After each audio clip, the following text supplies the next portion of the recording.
And irrespective of the indictment, I want the American people to know that I had no right to overturn the election. And then on that day, President Trump asked me to put him over the Constitution. But I chose the Constitution, and I always will. I mean, I really do believe that anyone who puts themselves over the Constitution should never be President of the United States. And anyone who asks someone else to put themselves over the Constitution should never be President of the United States again.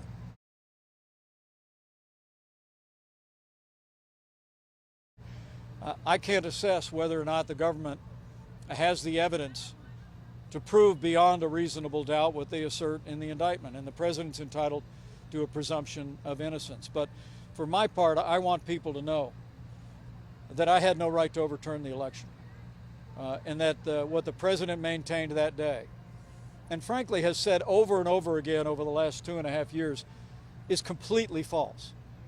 And it's contrary to what our Constitution and the laws of this country provide.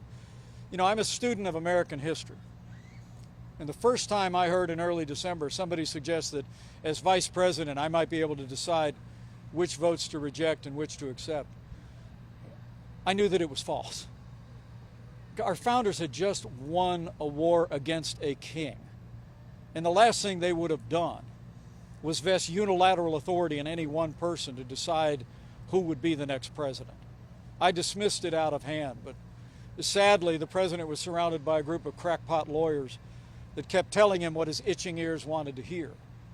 And while I made my case to him of what I understood my oath of the Constitution to require, the president ultimately, continued to demand that I choose him over the Constitution. And so in this moment, irrespective of how this case plays out, I want the American people to know that I believe with all my heart that by God's grace I did my duty that day. And as I stand for the Republican nomination for president, I want them to know, whatever it means to me, I'll always stand on the Constitution of the United States of America. Look, our country is more important than any one man.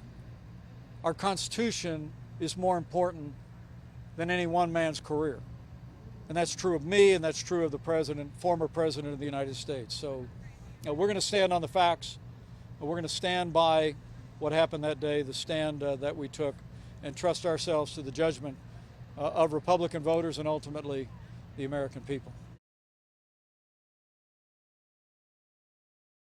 And I had hoped that on this matter of January 6th that it wouldn't come to this, because I do believe that this is only going to further, I think it's only going to further ignite the divide in the country.